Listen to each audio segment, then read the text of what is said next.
attracting international interests. Are you aware that the US Safe House Foreign Affairs Committee has urged the USA government to take Americans home for treatment and not dump them in foreign countries? We join the people of Kenya, the health professionals, in saying no to this Ebola facility in Nanyuki or elsewhere within the territory of the Republic of Kenya. Kenyans' interest must come first, Mr. President. On the second issue, like all other Kenyans, we are greatly alarmed by the targeted, well-oiled ethnic profiling of the people of the Mount Kenya community. This leaves us with no choice but to tell the people that they are under siege from the man they voted for as president, Mr. William Ruto. Apart from denying them development, maiming and killing their children, issuing shoot-to-kill orders, the president has now orchestrated a 41 versus 1 narrative to sever the people of the Mount Kenya region. In particular, the Kikuyu, Embu, Meru, and Tharaka communities. From the outset, we want it to be publicly known that any violence, destruction of property, and loss of life in Mount Kenya region is state-sponsored. The chief financier of this scheme is the Cabinet Secretary for Interior, Mr. Kipchumba Murkomen, and the PS for Interior, Mr. Raymond Omolo, while the executor is one Mr. Moses Kuria. We want to remind Mr. William Ruto a simple story of the former president of Liberia, Mr. Charles Taylor. He is still serving a 50-year jail term in a British prison following his involvement in civil war in Sierra Leone for crimes against humanity, including murder, rape, among others. To Mr. Moses Kuria, Mr. Kipchumba Murkomen, Mr. Omar Hassan, Mr. Raymond Omolo, be reminded of Rwanda's Felicien Kabuga. Kenyans have not forgotten the 2007-2008 post-election violence. Mr. William Ruto, the then Eldoret North MP, crafted a 41 versus 1 narrative to isolate the people of the Mount Kenya region. We remember that over 1,300 Kenyans lost their lives. Hundreds of thousands of Kenyans lost their property and homes. Some Kenyans are still in IDP camps 20 years later. Mr. William Ruto and the UDA Secretary General, Mr. Omar Hassan, a notorious hate monger and tribal terrorist, have a better story to tell. We do not know what bitter obsession the two leaders have with the people of the Mount Kenya region.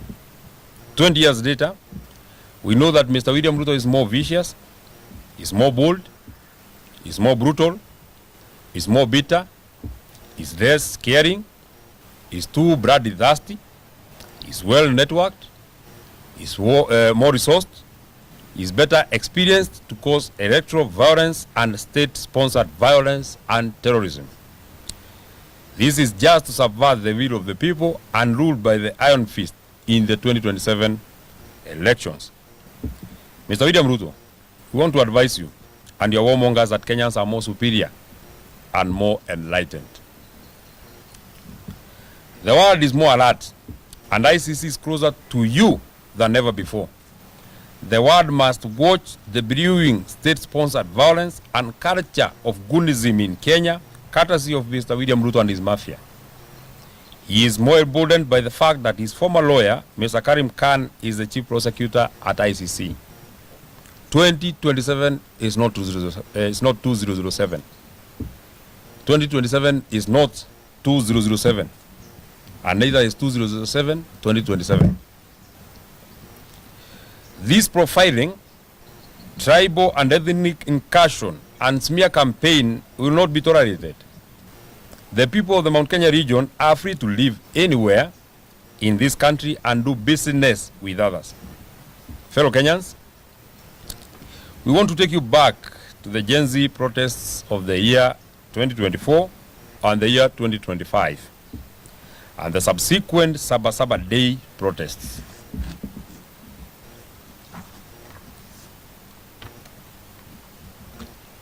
Hundreds of our young people were killed by this regime.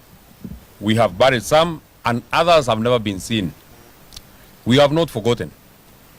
Other young people were pushed through the courts of law under terrorism charges, but they were later released because these were trumped up charges by the government of Mr. William Ruto. We know that the peaceful protests in the Mount Kenya region specifically were infiltrated by state-sponsored militia under police protection. These goons viciously attacked and torched national government offices in North Kalau, and at least 7 county government vehicles were torched. The identities of these goons were given to the DCI, and to date, not a single arrest has been done. However, innocent young people were apprehended and forced to record false statements to implicate the area Senator John Methu, myself. Fortunately, these statements could not make a case when the government learned that the days before and after the mayhem, the senator was out of the country on official duty. In Kikuyu town, locals were torched and sections of the sub-county offices, vehicles and machinery were destroyed by goons well coordinated by the government to lay blames on the innocent and peaceful residents of Kikuyu town and blame it on the opposition. In Naivasha town, Power Star supermarket was petrol bombed and small businesses have never recovered. 8 trucks belonging to Kanini wholesalers were torched.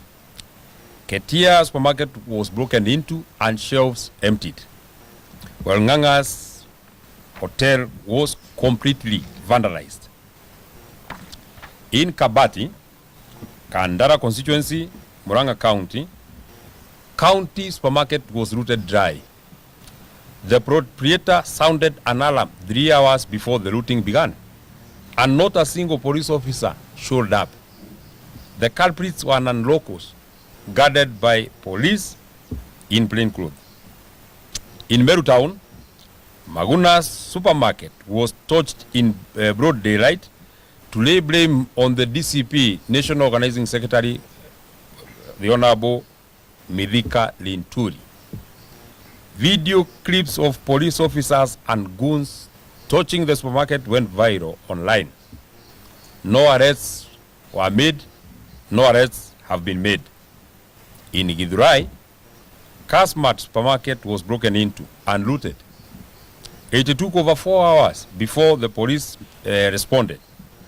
Concurrently, the cooperative bank breaking took 2 hours in the same area, and no police officers appeared at the crime scene of crime. More recently, on the 18th of May 2026, when public transport services providers kept their vehicles off the road to protest the high fuel prices, protests in the Mount Kenya towns were infiltrated by state-sponsored goons. They destroyed property, blocked roads, and looted businesses. More such actions of state-sponsored violence have been meted to the people of Kajiado and Narok, specifically Kitengera and Kiserian towns. Dear Kenyans, we have given you the above selected cases to demonstrate the tribal incursion and targeted blackmail of the people of Mount Kenya.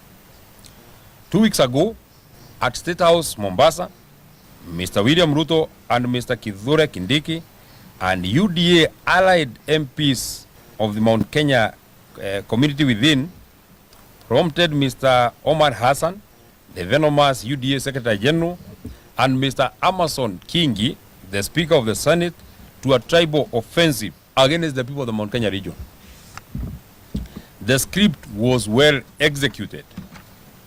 They were later backed by the National Treasury Cabinet Secretary John Bandi and the Senate Majority Leader Aaron Cheruiyot. Mr. Omar Hassan has clearly told the people of Mount Kenya that they will never be anywhere near power. He called the people of Mount Kenya all manner of names. All this was in front of the president and his deputy, who were nodding happily. In the same event, Mr. Amason Kingi, the Speaker of the Senate, blatantly castigated the people of the Mount Kenya region. All this in front of the president and his deputy. Mr. John Bandi, the Cabinet Secretary for Treasury, has told the people of the Mount Kenya region that they should be nowhere near the leadership of this country. He has not been asked a single question. He is the Cabinet Secretary in charge of the National Treasury. The Lamu County Woman Member of Parliament Muthoni Marubu warned Kikuyus in Peketoni and Lamu that they would be killed if they do not vote for William Ruto in 2027. Mr. William Ruto has a perfect script to stifle the people of the Mount Kenya region to oblivion ahead of the 2027 general elections and ensure voter suppression, voter apathy, and completely demobilize them. To the people of the Mount Kenya region, we stand with you as your leaders. You are Kenyans, and a majority of the people of Kenya stand with you. Be strong. We remind you that you are still the sons and daughters of Mau Mau. Since the government of Mr. William Ruto will not protect your businesses and your properties, you must invest in private security and secure your properties.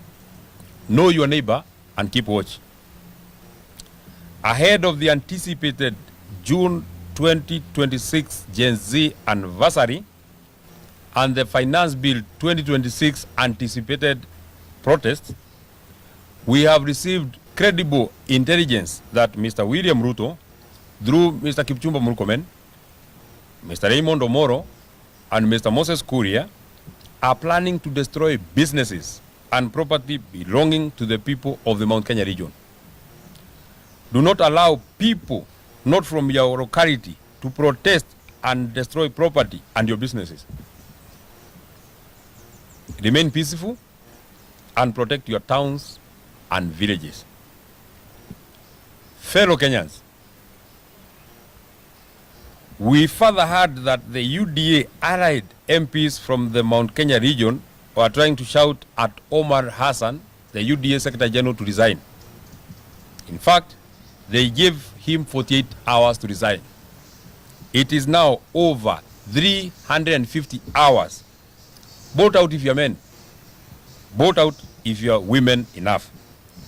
Why haven't you called on Amason Kingi, John Bandi, Kithure Kindiki, and William Ruto to resign? We are not fools, and we are not your children. You are our colleagues, and we know you well. Further, we know that you are in the William Ruto script to split the mountain and introduce new wheelbarrow parties.